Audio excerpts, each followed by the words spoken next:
Hi, it's Sue. Thanks for joining me for today's Bible reading. Today I'm reading the second half of the book of Esther, chapters 6 through 10 from the World English Bible. And it is my passion to promote Bible literacy. I've been reading the Bible online now for about 6 years.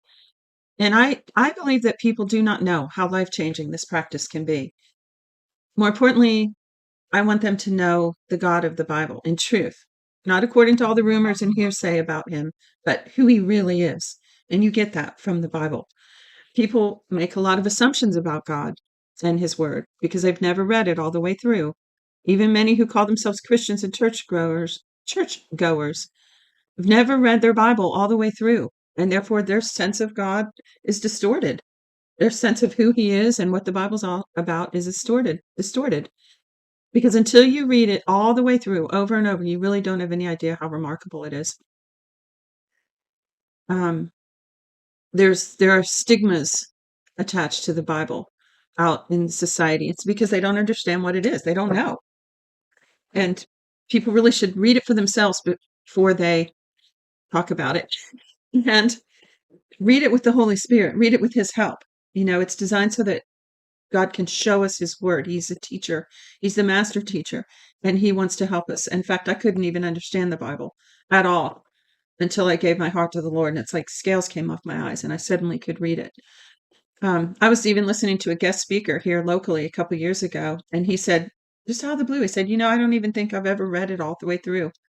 And I about walked out. I mean, I understand that. I mean, before I ever read my Bible all the way through, I was ministering on the streets. God was using me and teaching me through that. And, I understand that you can do a lot of things without having read your Bible all the way through. I mean, but that's different. Why would you give the pulpit to someone to be a guest speaker who is going to teach the Bible without any kind of scholarly education to do that? It's just very important. So the Bible clears up a lot of foggy thinking, gray areas, um, so many, many things. It really addresses every aspect of life.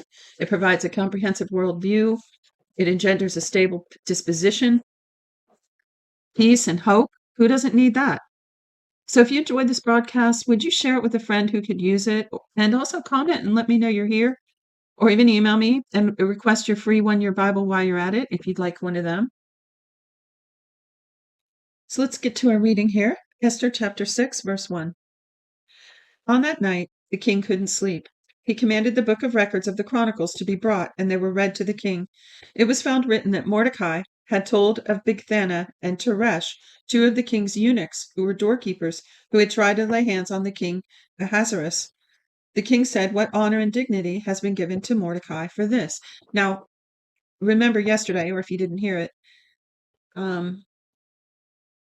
okay, so what he's talking about here is these two eunuchs that were going to, when it says lay hands on the king, they were going to hurt him, kill him, whatever. And when it says on that night, this was in between the two dinners that Esther offered to the king and Haman. You really need to hear yesterday's to understand today's, but there was a decree. This dirty guy Haman, because of jealousy, talked the king into making a decree against the Jews. So they set a date that all the Jews are supposed to be killed. Basically, they're going to let everybody just ravage them, kind of like the ravaging that went on in Rwanda. And there's a good book, Left to Tell, that you can read about that. But anyway, horrible, horrific. And so Esther the queen is a Jew, but the king and nobody seems to know that. And her uncle tells her, you've got to talk to the king about this. You've got to do something. And so Esther invited the king. Well, she put herself at risk because if she came to the king uninvited and he didn't extend his scepter, she would be killed. But he did. And she asked him to come to a dinner, and he did, him and Haman.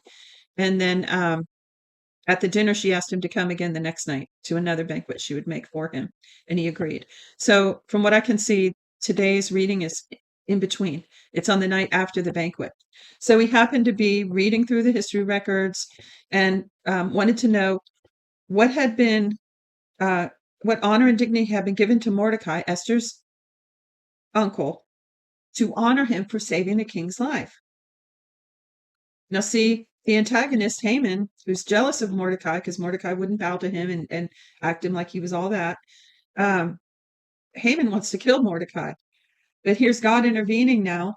Just so happens, coincidentally, quote unquote, that the king comes to mind to look in this book and see that Mordecai needs honored, which is going to be a stick in the rib of Haman, right? So anyway, he asks him, what has been done to honor him?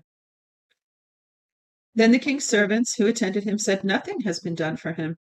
Verse 4, the king said, who is in the court? Now Haman had come into the outer court of the king's house to speak to the king about hanging Mordecai on the gallows he had prepared for him. The king's servant said to him, behold, Haman stands in the court. The king said, let him come in. So Haman came in. The king said to him, what shall be done to the man who the king delights to honor? Now Haman said in his heart, who would the king delight to honor more than me? Haman said to the king, for the man who the king delights to honor, let royal clothing be brought, which the king uses to wear, and the horses that the king rides on, and the head of which a royal crown is set. Let the clothing and the horse be delivered to the hand of the one the king's most noble princes, that they may array the man whom the king delights to honor with them, and have him ride on horseback through the city square, and proclaim before him, thus it shall be done to the man who the king delights to honor. Then the king said to Haman, hurry and take the clothing and the horses you have said, and do this for Mordecai the Jew, who sits at the king's gate. Let nothing fail in all that you have spoken.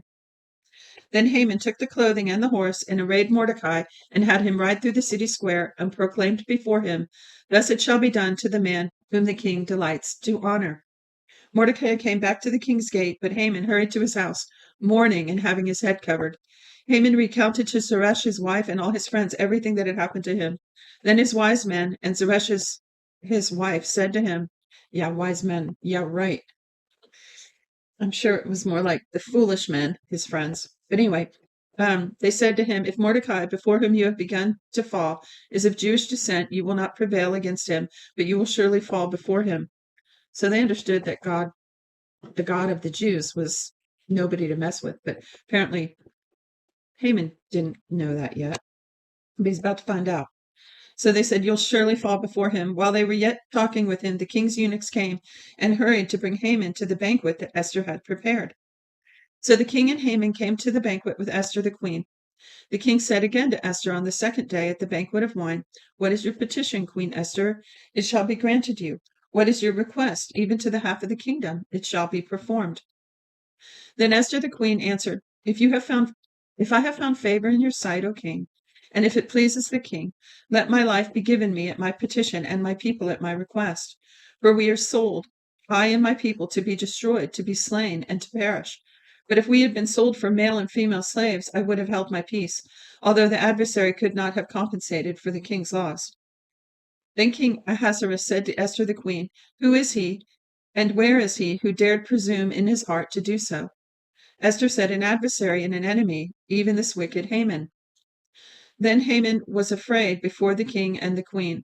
The king arose in his wrath from the banquet of wine and went into the palace garden.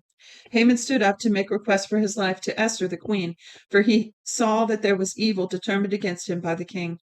Then the king returned out of the palace garden into the place of the banquet of wine, and Haman had fallen on the couch where Esther was. Then the king said, will he even assault the queen in front of me in the house? As the word went out of the king's mouth, they covered Haman's face. Then Harbona, one of the eunuchs who were with the king, said, behold, the gallows, 50 cubits high. Let's see how tall that is again. 50 cubits, we just read it yesterday. 18 inches is 1 cubit. So if it's, let's say it's 20 inches and it's 50 cubits, it's 200 feet, right? Wow. So it says, behold, the gallows, 50 cubits high, which Haman has made for Mordecai, who spoke good for the king, is standing in Haman's house. The king said, hang him on it.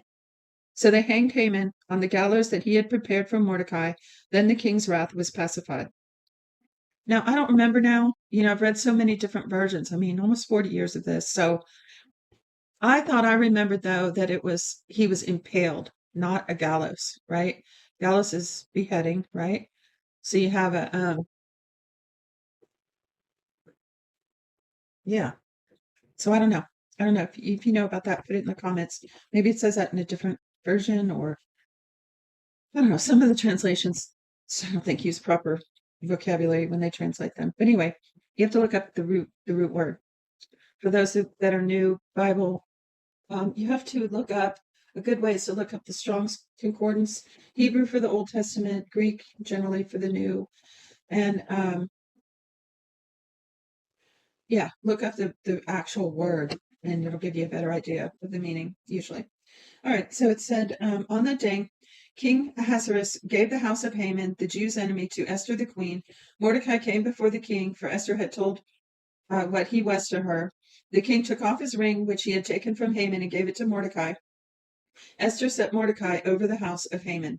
So if that's not a God turnaround, I don't know what, only God can do this kind of thing. Verse 3. Esther spoke yet again before the king and fell down at his feet and begged him with tears to put away the mischief of Haman the Agagite and his plan that he had planned against the Jews. Then the king held out to Esther the golden scepter. So Esther arose and stood before the king. She said, if it pleases the king, and if I have found favor in your sight, and the thing seems right to the king, and I am pleasing in his eyes, let it be written to reverse the letters devised by Haman, the son of Hammedatha the Agagite, which he wrote to destroy the Jews who are in all of the king's provinces. See, the devil has always wanted to destroy them. He's trying to stop the godly line of the Messiah. See that? It's all about this from the beginning to the end, and to today even, and future. So this is same thing that Hitler was all about, right? Nothing new. Those aren't the only instances throughout the ages. Verse 6. For how can I endure to see the evil that would come to my people? How can I endure to see the destruction of my relatives? Then King Ahasuerus said to Esther the queen and to Mordecai the Jew, see, I have given Esther the house of Haman, and they have hanged him on the gallows, because he laid his hand on the Jews. Write also to the Jews as it pleases you in the king's name, and seal it with the king's ring. For the writing which is written in the king's name and sealed with the king's ring may not be reversed by any man. So they got a problem, because the king's word is final, right? So they got to figure out a workaround here. Verse 9. Then the king's scribes were called at that time in the 3rd month, which is the month Sivan, on the 23rd day of the month, as it is written, according to all that Mordecai commanded to the Jews and to the local governors and the governors and princes of the provinces, which are from India to Ethiopia, 127 provinces, to every province according to its writing, and to every people in their language, and to the Jews in their writing and in their language. He wrote in the name of King Ahasuerus and sealed it with the king's ring, and sent letters by courier on horseback, riding on royal horses that were bred from swift steeds. In those letters the king granted the Jews who were in every city to gather themselves together and to defend their life, to destroy and to kill and to cause to perish all the power of the people and province that would assault them, their little ones and women, and to plunder their possessions. On one day in all the provinces of King Ahasuerus, on the 13th day of the 12th month, which is the month of Adar, a copy of the letter that the decree should be given out in every province was published to all the peoples, that the Jews should be ready for that day to avenge themselves on their enemies. So the couriers who rode on royal horses went out, hastened and pressed on by the king's commandment. The decree was given out in the citadel of Susa. Mordecai went out of the presence of the king in royal clothing of white and blue, and with a great crown of gold, and with a robe of fine linen and purple, and the city of Susa shouted and was glad. The Jews had light, gladness, joy, and honor. In every province and in every city, wherever the king's commandment and his decree came, the Jews had gladness, joy, a feast, and a good day. Oh, that's great. Many from among the peoples of the land became Jews, for the fear of the Jews had fallen on them. How about that? They became Jews. They became Jews. Think about that. Chapter 9. Now in the 12th month, which is the month of Adar, on the 13th day of the month, when the king's commandment and his decree came near to be put in execution, on the day that the enemies of the Jews hoped to conquer them, but it was turned out the opposite happened, that the Jews conquered those who hated them, the Jews gathered themselves together in their cities throughout all the provinces of the king of Ahasuerus to lay hands on those who wanted to harm them. So that was a little parenthesis in there. I'm going to read it again and tell you where that comes. It says,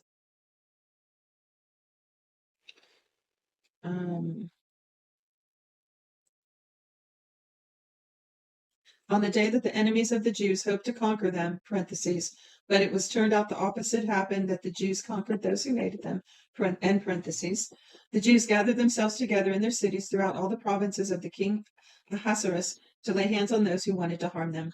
No one could withstand them because the fear of them had fallen on all the people. All the princes of the provinces, the local governors, the governors, and those who did the king's business helped the Jews because the fear of Mordecai had fallen on them. For Mordecai was great in the king's house, and his fame went out throughout all the provinces, for the man Mordecai grew greater and greater. The Jews struck all their enemies with the stroke of the sword and with slaughter and destruction, and did what they wanted to those who hated them. In the citadel of Susa, the Jews killed and destroyed 500 men. They killed Parshandatha, Dolphin, Aspatha, Paratha, Adalia, Aridatha, Parmashta, Arisai, Aridai, and Vaisatha, the 10 sons of Haman, the son of Hamadatha, the Jews' enemy, but they didn't lay hands on the plunder. Oh, that's interesting. Because he told them they could plunder them, right? Take their bounty. But they didn't. On that day, wait a minute, my phone just beat me. Verse 11, on that day, the number of those who were slain in the citadel of Susa was brought before the king. The king said to Esther the queen, the Jews have slain and destroyed 500 men in the citadel of Susa, including the 10 sons of Haman. What then have they done in the rest of king's provinces? Now what is your petition? It shall be granted you. What is your further request? It shall be done. Then Esther said, if it pleases the king, let it be granted to the Jews who are in Susa to do tomorrow also according to today's decree, and let Haman's 10 sons be hanged on the gallows. I thought they just killed them. I don't understand that. 14. The king commanded this to be done. A decree was given out in Susa, and they hanged Haman's 10 sons. The Jews who were in Susa gathered themselves together on the 14th day, also the month of Adar, and killed 300 men at Susa, but they didn't lay hands on their hand on the plunder. The other Jews who were in the king's provinces gathered themselves together, defended their lives, had rest from their enemies, and killed 75,000 of those who hated them, but they didn't lay their hand on the plunder. This was done on the 13th day of the month of Adar, and on the 14th day of that month they rested and made it a day of feasting and gladness. Now this is the Jewish tradition, the Jewish celebration of Purim, which is still celebrated today, if I have it right, and I think I do. And I can't remember what day it's celebrated on, so I wonder if this is the day, the 13th of Adar.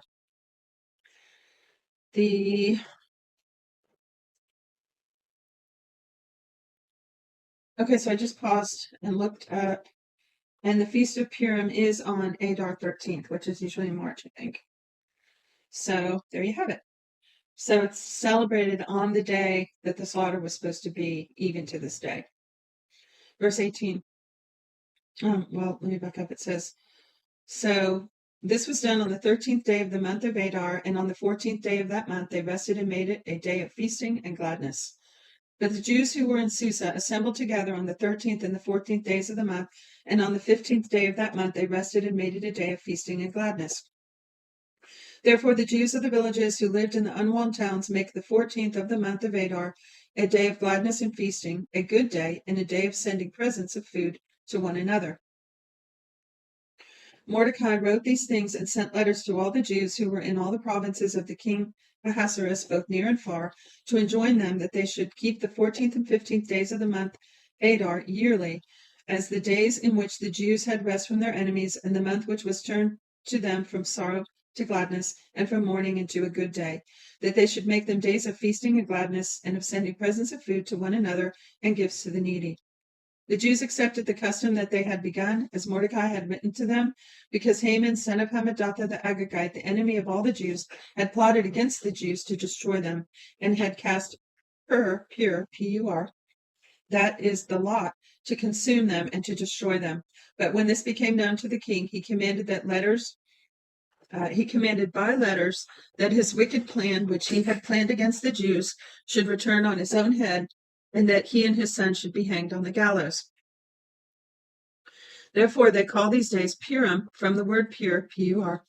Therefore, because of all the words of this letter, and that which they had Seeing concerning this matter and that which had come to them, the Jews established and imposed on themselves and on their descendants and on all those who joined themselves to them, so that it should not fail that they would keep these 2 days according to that which was written and according to its appointed time every year, and that these days should be remembered and kept throughout every generation, every family, every province, every city, and that these days of Purim should not fail from among the Jews, nor their memory perish from their offspring. Now let me pause for a second. I'm looking at my calendar for March 23, this past March. It was actually March 6th, Purim, and it's evening to evening. The day starts in the evening. So the 6th was the eve of Purim, and the 7th, the 14th. So from the 13th in the evening to the 14th in the evening was the first day of Purim, and then it shows that it goes on again to the 15th. So that is 2 days from the 13th to the 15th, just like it says here in the Bible. So it's still celebrated today. 29. Then Esther the queen, the daughter of Abihail, and Mordecai the Jew wrote with all authority to confirm the second letter of Purim. He sent letters to all the Jews to the 127 provinces of the kingdom of Ahasuerus with words of peace and truth, to confirm these days of Purim in their appointed times, as Mordecai the Jew and Esther the queen had decreed, and as they had imposed upon themselves and their descendants in the matter of the fastings and their cry. The commandment of Esther confirmed these matters of Purim, and it was written in the book. Last chapter. That's very short. King, let's see, it looks like 3 verses. 10:1. King Ahasuerus laid a tribute on the land and on the islands of the sea. Aren't all the acts of his power and of his might and of the full account of the greatness of Mordecai, to which the king advanced him, written in the book of the Chronicles of the kings of Media and Persia?